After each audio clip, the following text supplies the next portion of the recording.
Hello, everyone, and welcome to the Quant Financial Engineering Podcast. This week and the week before, there was lots of discussion on tariffs. So I thought that it made total sense for us to bring back Professor Salas from Lehigh University to kind of make sense of what is really going on and what could be the potential impact. So welcome back. Thank you for having me, Patrick. This is a lot of fun, of course. Maybe a little scary, but still fun. So So, go yeah, go ahead. ahead. No, go ahead. You tell me what happened and what you think is going on. Yeah, sounds good. So let's talk about updates since our last discussion about tariffs. Now we know a little more since before we talked, it was before Trump took office. So now we're a few days into the new administration, and he acted very fast. As he had threatened before, he threatened tariffs on Mexico, Canada, China, um, and then he took back the tariffs against Mexico and Canada, but the tariffs on China are still there. So let's go into the details a little bit about the tariffs on Mexico and Canada. The argument or the big claim, the big complaint that Trump has, of course, is that the Canada and Mexico are letting fentanyl in and allowing all these immigrants going into the United States. That allows him, and this is the important part, to rely on the International Economic Powers Act, IEEPA, right? So that gives basically the president discretionary use of tariffs. He can invoke this act and just go ahead and apply the tariffs. There's no investigation needed, and this is again, because of a national emergency, and the claim here is that the criminal immigrants that are coming to the United States and the fentanyl that is coming to the United States allows them to declare a national emergency and therefore apply tariffs to these three countries, again, because these three countries are the guilty parties, according to Trump, with regards to fentanyl and immigration, right? And what's the tariff? So with Mexico and Canada, it was going to be 25%. But I think I mentioned it before. I certainly mentioned it in all the interviews that I've had. The the claim was that Trump was using this as a negotiating tool with Canada and with Mexico. The idea that was that he was going to demand some changes from Canada and Mexico, and if they completed those, if they satisfied those demands, then he would remove those tariffs. Um, but then, as like this happened, it was unclear whether he was actually going to take it back, whether he was actually really willing to negotiate, or whether he was really just going to go ahead and impose the tariffs. Mexico and Canada had had already conversations with Trump, and Mexico had already agreed to certain demands before Trump announced that he was going to enact these tariffs. So now people were really scared. The market was really scared. The market was surprised about this. There was a decline in the stock market, a significant decline in the stock market when Trump said, "I am going to go through with the tariffs on Mexico and Canada." That the White House confirmed that Trump was serious about this on Friday afternoon around 3 or 4 p.m. Around 3 p.m., the White House announced that he was serious about this, and the market went down like 2%. What does this tell you? That even though he had already warned about these tariffs, the market didn't really believe that Trump was going to go through with this. Um, but then after the White House came out with this announcement, then the market got scared. Interest rates also went up. The 10-year interest rate went up because again, everybody thought that this was going to be cause prices to go up, and the currencies. I mean, the Mexican peso went down, the euro went down. Actually, the Asian currencies went down because then people were anticipating if Trump was just going to start imposing tariffs on Mexico, Canada, China, then maybe he was going to go after the European Union and after Korea and after the yuan, afterwards, right? So I mean, the reality is the markets were very scared about the prospects of tariffs. Luckily, on Saturday, I think it was, or Sunday. No, it was Monday actually. Monday morning, right? Monday morning, Trump announced that he was not going to impose the tariffs on Mexico in the morning. Interestingly enough, Mexico didn't announce retaliation against the U.S. on the initial tariff announcement, whereas Canada did. Yeah, apparently all of the politicians in Canada were very upset about these tariffs, and they were all very aggressive against the U.S. It would, you could see online pictures about how, you should buy Canadian, don't buy American. And in fact, that I do think that there was a reduction in the demand for American goods this week because of these war against the U.S. But then, Trump announced that he was going to have a conversation with Trudeau in the afternoon on Monday at 3 o'clock. And after that conversation, he took back the tariffs against Canada as well. And so immediately the stock market started going up again. On Tuesday, the stock market rebounded completely. So now everybody's happy. It seems, even though, that being said, all these are put in pause. So it's only for a month, right? So technically, Trump, and, again, we're going to have a little bit more stress. In a month, he could again announce tariffs against Mexico and Canada because that was the deal that it was only going to be postponed while they negotiate again. I think Marco Rubio is going to be negotiating on this because his trade representative and the Secretary of Commerce are still not approved. Their nominations have not been confirmed yet. And so it's a little bizarre that he's imposing tariffs even though his cabinet hasn't been confirmed.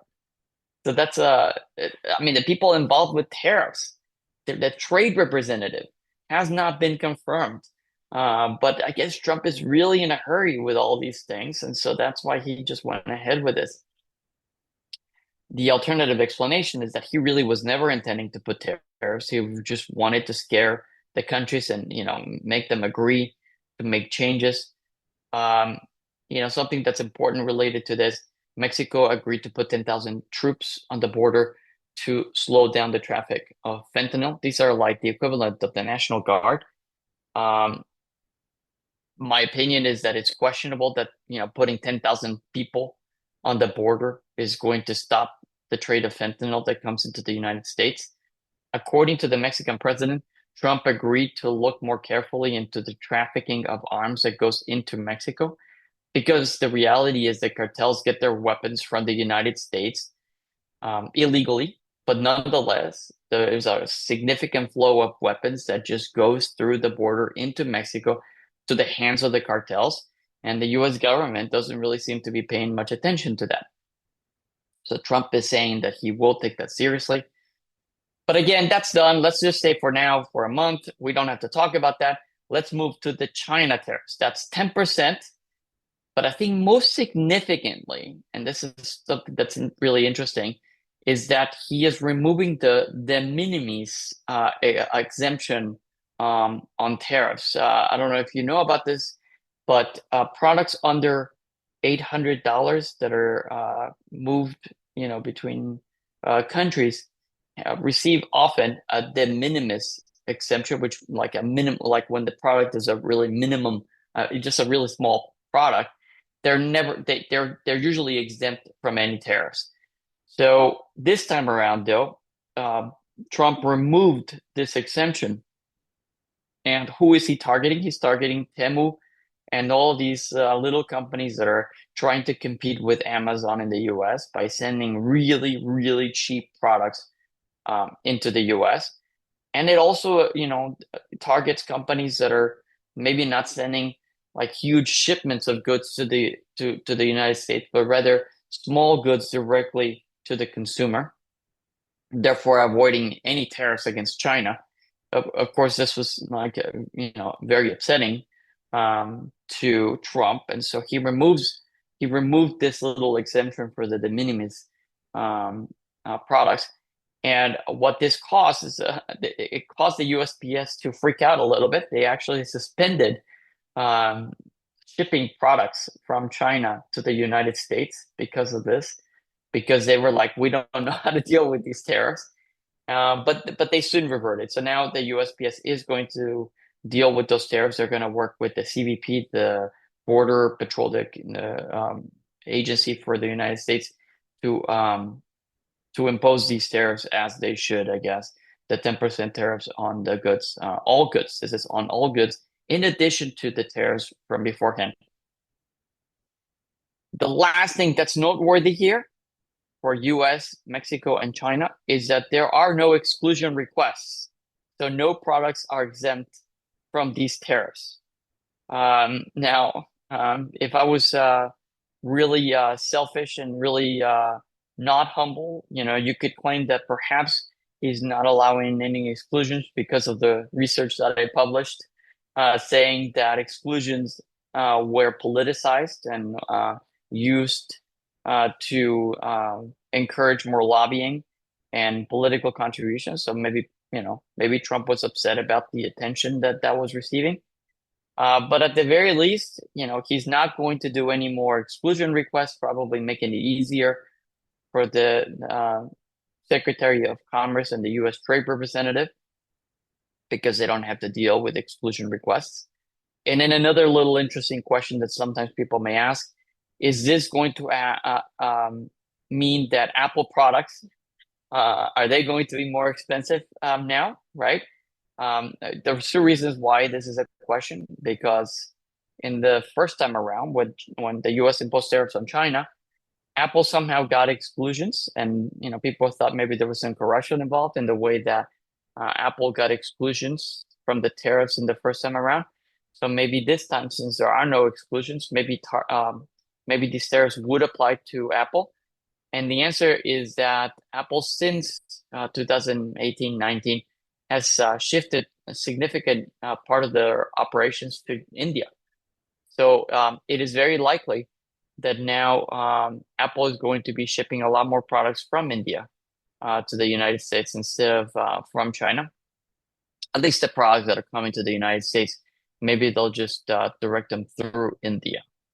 But that being said, I think Bank of America analysts are suggesting that this is going to lead to a reduction in about three cents per share in their earnings um, in the next quarter. But of course, this will all depend on exactly what Apple does with their pricing. Will they reduce their profits? Will they cut their profits, or will they just forward the additional tariff, the cost of the tariff, onto the consumer in the United States? But if you really look at the stock market, it doesn't really seem like a big deal anymore. The stock market recovered all their losses from the time of the announcement of tariffs against Mexico and Canada. This is reassuring because what this suggests is that people were really just concerned with Trump attacking trade partners, countries with which the U.S. traditionally, historically, has a good relationship. That they're not really trying to flood the U.S. with very cheap, products, with dumping, right? And also with countries that are fighting against China, that are partners in other wars with the United States, and so countries that the U.S. would potentially want to ask help from in the future. It's good, at least to markets. They see it as good news that the U.S. is not just radically going against the whole world, and trying to keep the relationships. So I got a couple of questions for you. I'd like to Yeah. give me your feedback. Okay, first of all, let's talk about the 10,000 soldiers on the. I mean, it's incredibly coincidental that they're going to use the same amount of soldiers in Mexico and Canada. Uh, what do you make of the fact? Is this really well thought out, or is just give me a number so that I could pull back from what I just did? Yeah. Because my understanding that there was some discussion with the U.S. auto manufacturers that this would have an impact for them, and then they I kind of mean, you could see the stock prices for the auto companies. They dropped like significantly on the announcement of the tariffs. I mean, I immediately went to see the auto stocks, and yeah, they went down significantly. They were going to suffer, and Trump knew that. And look, the UAW, the union for the auto workers, they at least Trump believes that they support him. And so it would be really weird for Trump to attack them. Now, I mean, it's clear. I mean, to me, it's clear. It was a negotiating tactic. Trump said, I want you to do this. I guess initially they didn't think it made any sense. They didn't think that this was going to do anything. And so they disagreed. They said, we're not going to do it. But again, then Trump said, but you really, really have to do it. And I think mostly my impression is that he just wants to be able to claim a political gain. I don't know if you know this, but fentanyl has already, the amount of fentanyl that's coming to the United States has also dropped significantly. I want to say upwards of 20%. I don't know if Trump is going to claim that he achieved that. I don't know if the trend is going to continue, in which case he will go ahead and claim that that the drop in fentanyl was because of him. I don't know why the amount of fentanyl coming into the United States has fallen, um, but it has fallen and it may continue to fall. I think it would be ridiculous to assume that it's all because of these 10,000 people that Trump ordered to be put on both of these borders. So then the second question is, so if immigration is probably, so he get some political point to show, look, I'm doing what I said I was going to do. Do you think that ultimately, you know, we're trying to reverse NAFTA? Because at the end of the day, that's what would make a real difference, right? Bring back the factories in the U.S. But that is that even at all possible to So reverse? by the way, so that agree. So what used to be called NAFTA and now is called Right? the USMCA, right? Yeah. And that is up for renegotiation next year. So regardless of what happens in this round of disputes, um, they are going to renegotiate or at least you know discuss renegotiating the agreement next year. I believe that this is speculation, of course. I believe that Trump is going to keep some type of trade agreement with Mexico and Canada. I don't know exactly what the agreement is going to be. I think he will renegotiate it. Um, since the first renegotiation in his first term, by the way, again, it's funny, right? Trump agreed to the previous trade agreement that he then was going to say was not working within 5 days of his new administration. I mean, it wasn't that long ago that he signed a renegotiation of the agreement that he renegotiated. So it's a little bizarre that he would say that it's just not working. But that being said, he had asked to maybe potentially accelerate that renegotiation. I think Mexico and Canada said this doesn't make any sense. It's up for renegotiation next year. Why do we have to do this right now? I believe that they let that go. I guess, we don't know. Maybe this is something that he's going to demand in a month that they renegotiate the USMCA. And again, like he did call it a renegotiation. It doesn't seem like he is saying that he doesn't want it anymore. There are plenty of things that Trump could demand in a renegotiation. He could say that maybe he wants the workers in Mexico to get better compensated, for example. He could maybe impose some more regulations on lumber coming from Canada. That's the eternal battle with Canada is lumber. I don't really know why it's such a big deal, but this has been like at least 10 years that the US has been battling about this lumber coming in from Canada to the United States. Trump doesn't want to penalize oil, either coming from Mexico or from the US or from Canada. That doesn't make any sense, right? Because he wants cheaper oil. So it doesn't make sense that he would want to put tariffs on oil coming from Canada or Mexico, especially since the oil is then refined in the US and therefore it leads to more jobs. So there are things I think that could be renegotiated. They could also like impose more strict requirements that the goods and products cannot come from China. So for example, cars that are built in Mexico, right? What percent of the car is built in Mexico? What percent of the parts are coming from Mexico? What percent of the parts are coming from China? So to designate a car as being made in Mexico, therefore avoiding the tariff, there are some strict guidelines as to what percent of the car has to be Mexican made, right?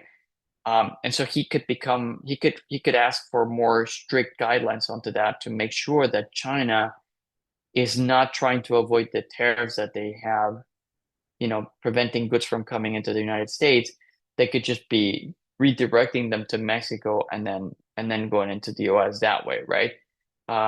If the limit is, for example, if the product has to be made at least 40% in Mexico, maybe they'll make it 39% in China. Or you know what I'm saying. So like just under the limit, so that then they could avoid the tariff. So maybe Trump would want to make those restrictions stricter so that a higher percent has to be made in Mexico in the renegotiation. I don't think he's going to try to eliminate the tariff, the free trade agreement, the USMCA, but I think it's very clear that it's going to be renegotiated. And again, he'll consider it a big gain.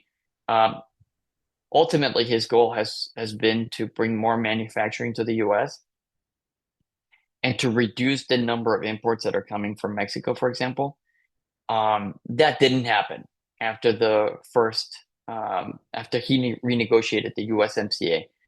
Part of the reason that didn't happen is because he also imposed tariffs, huge tariffs in China, which meant that a lot of US corporations moved their manufacturing from China to Mexico. And so therefore, that led to an increase in imports from Mexico. Um, so, I think Trump is upset about that. But it's all an artifact of what he created, right? From the tariffs that he imposed against China.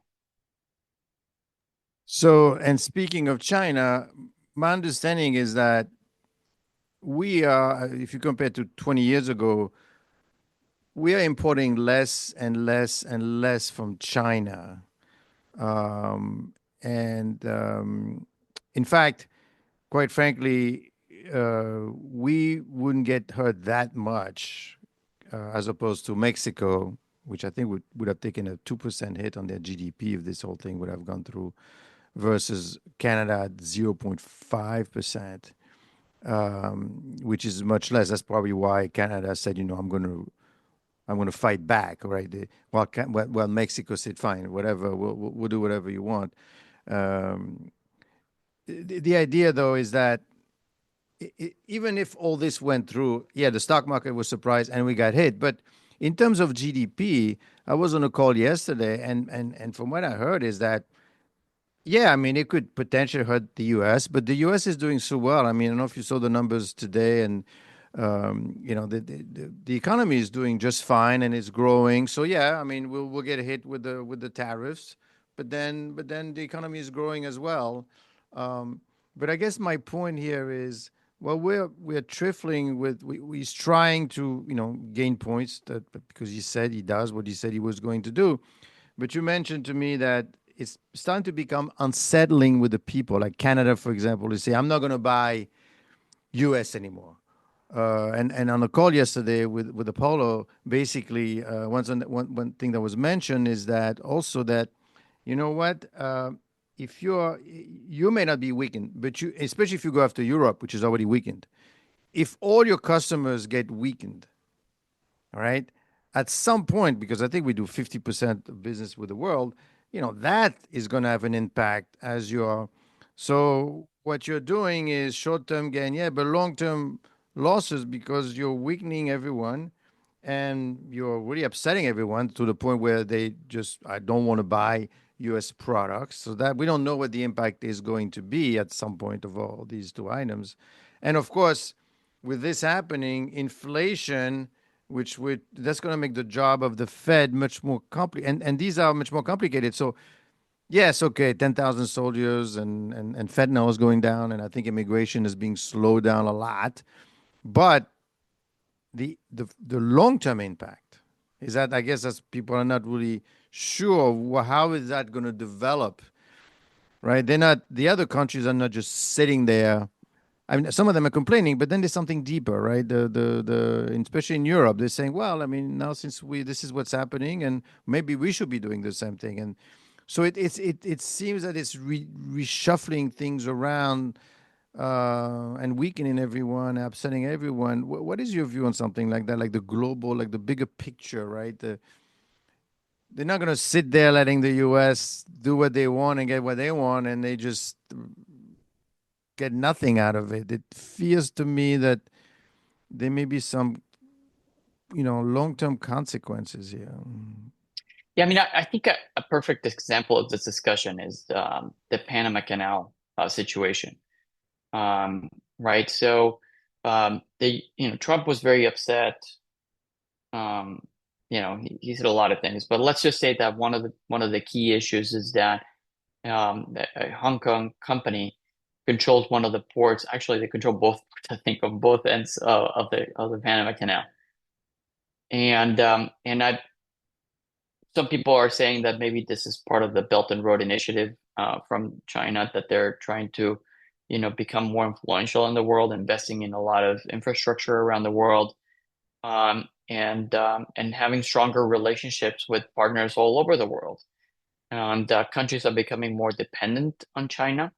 They're becoming, more connected. They're having, stronger relationships with Canada.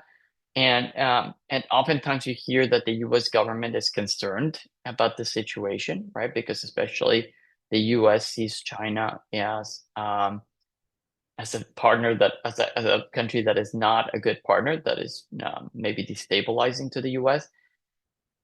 And then on the other hand, so you see like this question of like look, the China's starting to strengthen their relationship with the other countries around the world.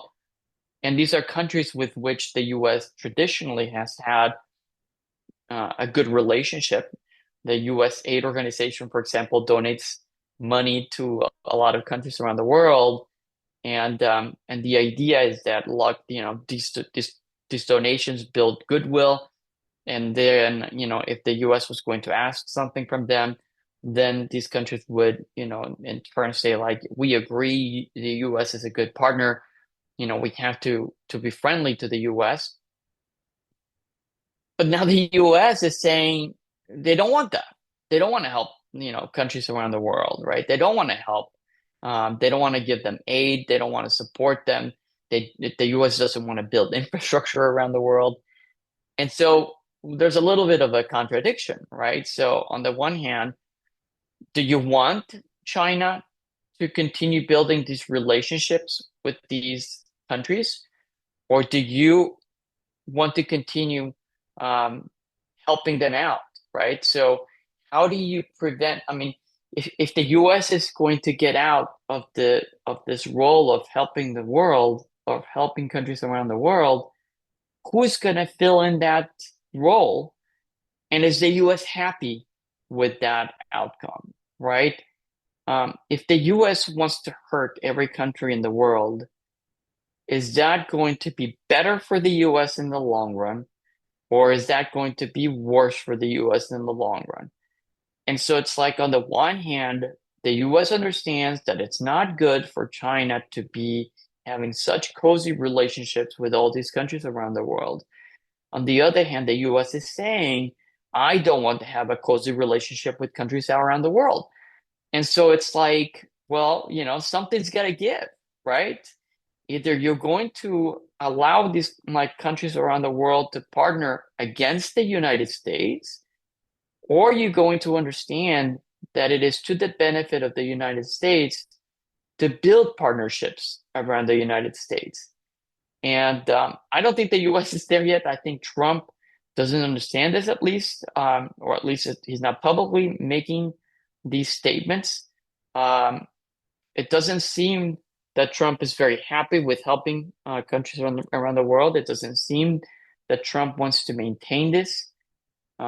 Certainly, we know he is anti-war, which certainly it's a good thing in many ways. But in other ways, it also signals the idea that the US doesn't want to help other countries in the world, and that could come and bite the US in the long run. So we'll see. So I don't know if you heard the news with Panama. The Panama did agree to kick out the Hong Kong company. Apparently, it seems that allowing the Hong Kong company to control the port is against the constitution in Panama, which is a little bizarre. Um, but uh, but at least right now, Panama seems to be uh, content with working with the United States. Mm, But this is a concern, I think, in the long run. The idea that Trump doesn't want to be friends with countries around the world, I think that could be a problem in the long run. I mean that a quick point. So that because that contract was supposed to expire, that contract was supposed to expire a year from now with the two ports, the two, but I guess they decided to cancel it right out, saying it wasn't constitutional in the first place. So I guess they didn't want to wait for another year. So you could see that obviously the U.S. is pushing strong But down I'm there. not So sure. Did the then U.S. promise anything? Did the U.S. promise any benefits to Panama for canceling these contracts? Is there any no, benefit I to don't Panama? believe so. No, Yeah, so to me, this is a concern, right? That but I bet why would Panama agree to this? I mean, is Panama? I mean, was the U.S. really ready to invade Panama? I don't know. Panama actually has a trade deficit with the U.S. So the U.S. couldn't have even imposed tariffs on Panama because ultimately Panama would just retaliate, and the U.S. would have been worse off. So and it's a really a weird situation with Panama. El Salvador actually agreed to take prisoners or whatever. So I guess they all want to be close to Trump. But to your point, though, is that yes, in terms of upsetting everyone is one thing, or not liking everyone, who knows? But the point is, right now, the U.S. is saving lots of money by not having to support. I mean, I don't know if you've seen the numbers coming out of USAID and of all these other things that he's cutting across. That's a lot of money that's being saved, at least in the immediacy of the situation. Not that saying that we're stopping everything and then we're going to think about it and then we're going to release it as needed based on but everything is stopped for the moment. So yeah, short term it's good. I mean, short term, no more fentanyl, I guess, or lower, reduce immigration, saving some cash here and there. But I guess it's a long term impact of all these things because you're upsetting. I mean, you're talking world order here, right? So people in the Sahara are not going to think about the U.S. coming in, Uncle Sam. It's not going to be that anymore. It's going to be, well, they need someone. You're right. I mean, some countries do need help I in think right now it's Africa. China. China's fulfilling this role in Africa, certainly. Yeah. They are doing that in India as well, all over East Asia. Certainly, China's helping out everywhere there, and even in Europe, China was getting involved as well. There's a lot of infrastructure projects through this Belt and Road Initiative in Europe. So that's good. So losing some influence, but saving lots and lots and lots of money. Yeah, I mean that's a good question. I mean it really brings to light the question of whether the U.S. is happy with China replacing the U.S. In this new world order, right? Is that what the U.S. hopes that China replaces the U.S.? I wonder, what would Trump say to that question? Yeah, I guess that's a question. We're going to have to see how it develops. I mean, there's a lot of things being done right now.